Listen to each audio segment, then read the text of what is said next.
প্রিয় ছাত্রছাত্রীরা, তোমাদের সবাইকে সুদীপ্ত ম্যাথ টিউটোরিয়াল ইউটিউব চ্যানেলে স্বাগত জানাই। আজ আমরা রৈখিক সহজ সমীকরণ, দুই চল বিশিষ্ট রৈখিক সহজ সমীকরণকে কীভাবে সমাধান করতে হয় তা আমরা আলোচনা করব। এবারে তাহলে আমরা যেটা আলোচনা করব, আমাদের আজ আলোচ্য বিষয় হলো রৈখিক সহজ সমীকরণ। এক্ষেত্রে দুই চল বিশিষ্ট।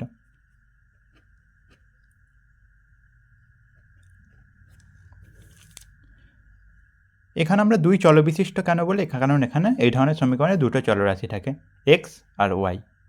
রৈখিক কেন বলি? রৈখিক যেমন বলি 2x + 3y = 5, এটা একটা রৈখিক সমীকরণ। তাহলে এই ধরনের সমীকরণকে আমরা সমাধান করব। সহগ সমীকরণ কেন বলি? কারণ দুটো সমীকরণ থাকবে, যেমন 2x + 3y = 5, 4x + 7y = 9। তাহলে এই ধরনের দুটো সমীকরণ থাকে বলে এটাকে আমরা সহগ সমীকরণ বলি। প্রতিটি সমীকরণ রৈখিক হয় বলে এটাকে রৈখিক বলি। আর দুটো চলরাশি x আর y থাকে বলে এই ধরনের সমীকরণকে আমরা বলি রৈখিক সহজ সমীকরণ। ঠিক আছে, আশা করি সবাই বুঝতে পেরেছ। তাহলে এই ধরনের সহজ সমীকরণকে সমাধান করার চারটে পদ্ধতি আছে: তুলনামূলক পদ্ধতি, পরিবর্ত পদ্ধতি, অপনয়ন পদ্ধতি আর বজ্রগুণন পদ্ধতি। আজকের ভিডিওতে আমরা তুলনামূলক পদ্ধতি সম্পর্কে আলোচনা করব। তুলনামূলক পদ্ধতি।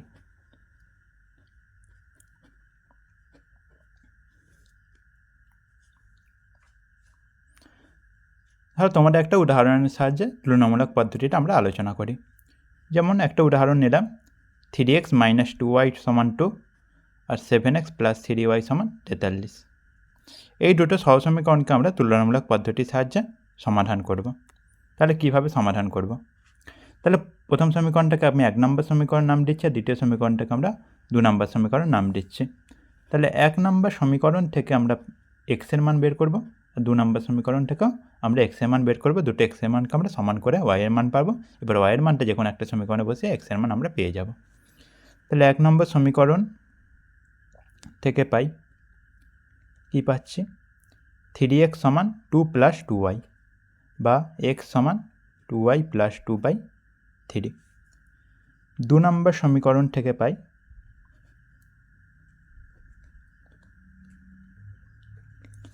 7x = 43 - 3y বা x = 43 - 3y/7। এবার দুটো সমীকরণটাকে আমরা x এর মান সমান করে দিচ্ছি। তাহলে 2y + 2/3 = 43 - 3y/7 বা 7 × 2y + 2 = 3 × 43 - 3y বা 14y +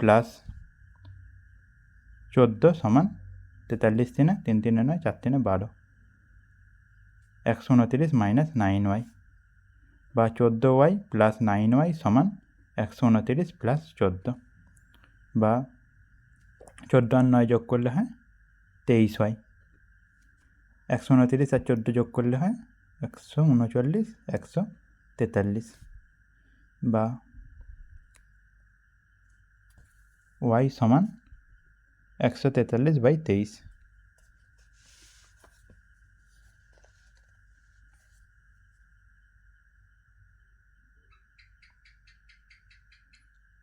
সরি, এখানে 129 - 14 হবে, কারণ একদিকে +14 ছিল। তাহলে 129 - 14 হলে কত হয়ে যাবে? 4 থেকে 9 5, 1 থেকে 2 1, 115। তাহলে y = 115/23। এবার যদি 23 কত? 115। 23 5 115। 23কে যদি 5 দিয়ে গুণ করি তাহলে আমাদের 115 আসবে। তাহলে y এর মান কত এসে গেল? 5। এবার y এর মান প্রথম সমীকরণ আমরা বসিয়ে দিচ্ছি, সেখান থেকে x এর মান পেয়ে যাব। সমীকরণে বসিয়ে পাই। তাহলে প্রথম সমীকরণটা কী ছিল? 3x - 2y = 2। এখানে y এর মানটা বসিয়ে দিচ্ছি। 3x - 2 × 5 = 2 বা 3x - 10 = 2 বা 3x = 2 + 10 = 12 বা x = 12/3 = 4। অতএব x = 4। তাহলে আমরা কী পেলাম? x এর মান 4 আর y এর মান 5। অতএব নির্ণেয় সমাধান x = 4, y = 5। তাহলে এটা আমাদের সমাধান হয়ে গেল। তাহলে এই তুলনামূলক পদ্ধতিতে আমরা কি করলাম? তুলনামূলক পদ্ধতিতে দুটো সহজ সমীকরণ দেওয়া থাকবে। প্রথম সমীকরণ থেকে x এর মান বের করব, দ্বিতীয় সমীকরণ থেকে x এর মান বের করব। দুটো এক্সের মানকে সমান করব, সেখান থেকে ওয়াইয়ের মান পেয়ে যাব, ওয়াইয়ের মানটা যে কোনো একটা সমীকরণে বসিয়ে দেবো, আমরা এক্সের মান পেয়ে যাব।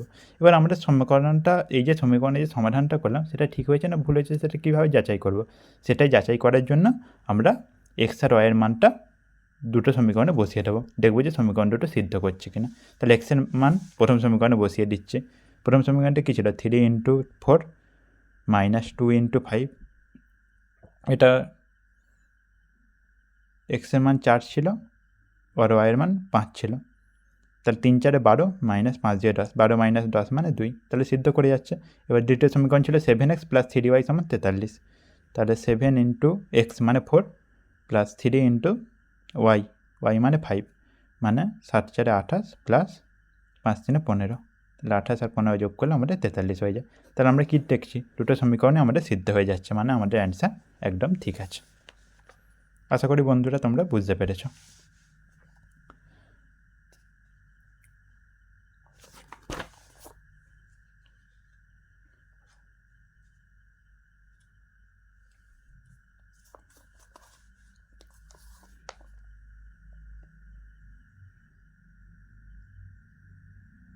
এরপর অপনয়ন পদ্ধতিতে আরও একটা অঙ্ক সমাধান করে দেখা যাক।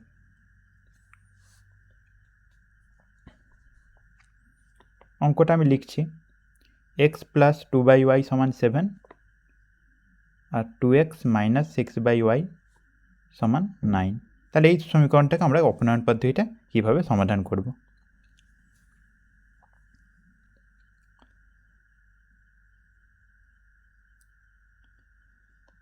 তাহলে দেখো, আগের সমীকরণের সঙ্গে এই সমীকরণে একটা সামান্য পার্থক্য আছে।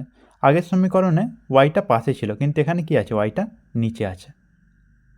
ঠিক আছে, তাহলে এই ওয়াইটাকে আমরা নিচে আছে, এটাকে আমরা কি করব, আমি এই জন্য একটা জিনিস আমরা সাবস্টিটিউশন বা পরিবর্তন হিসেবে ধরে নেব, 1/yটাকে আমরা এ ধরে নেব। তাহলে 1/yটাকে যদি আমরা এ ধরে নিই, তাহলে যে আমি প্রথম সমীকরণটা দিচ্ছি, তাহলে 1 নম্বর সমীকরণটা কি হয়ে গেল, সমীকরণ থেকে পাই x + 2a = 7, আর 2 নম্বর সমীকরণ থেকে পাই 2x - 6a = 9, কেন 1/এটাকে আমরা এ ধরে নিয়েছি। তাহলে এই দুটো সমীকরণে এবার আমরা তুলনামূলক পদ্ধতি অ্যাপ্লাই করব। এটা 3 নম্বর সমীকরণ আর একটা 4 নম্বর সমীকরণ। তো 3 নম্বর সমীকরণ থেকে পাই x = 7 - 2a, আর 4 নম্বর সমীকরণ থেকে পাই 2x = 9 + 6a, বা x = 9 + 6a/2। এবার দুটো সমীকরণটাকে x এর মান সমান করে দিচ্ছি, তাহলে 7 - 2a = 9 + 6a/2, বা 2 × 7 - 2a = 9 + 6a, বা 14 - 4a = 9 + 6a, বা -4a - 6a = 9 - 14, বা -10a = -5, বা 10a = 5, বা a = 5/10 = হাফ। তাহলে এর মান হাফ এসে গেল, আর এর মানে কী ছিল, এর মানই ছিল 1/y, তাহলে 1/y = হাফ, বা y সমান কত এসে গেল, y = 2 এসে গেল। তাহলে y এর মান এসে গেল 2। তাহলে এবার 3 নং সমীকরণে তোমরা এখানে খেয়াল রাখতে হবে, এর মান হাফ লিখলে হবে না, এর জায়গায় 1/y বসে y এর মানটা বের করতে হবে, কারণ আমাদের x আর y এর এই দুটোর মান আমাকে বের করতে হবে। তো 3 নম্বর সমীকরণে a এর মান বসিয়ে দিই, বসিয়ে পাই, বসিয়ে কী পাচ্ছি, x + 2a = 7 ছিল 3 নম্বর সমীকরণটা, তাহলে x + 2 × a এর মান হাফ = 7, বা x + 1 = 7, বা x = 7 - 1 = 6, অতএব x = 6। তাহলে নির্ণয় সমাধান আমরা বের করে নিয়েছি, x = 6 আর y = 2, এটাই আমাদের সমাধান হয়ে গেল। এবার আমাদের সমাধানটা ঠিক আছে কিনা কী করে বুঝবো, সমাধানটা ঠিক আছে কিনা বোঝার জন্য আমরা আমাদের যে প্রদত্ত সমীকরণ দুটো দেওয়া ছিল সেখানে x আর y এর মান বসিয়ে দেবো।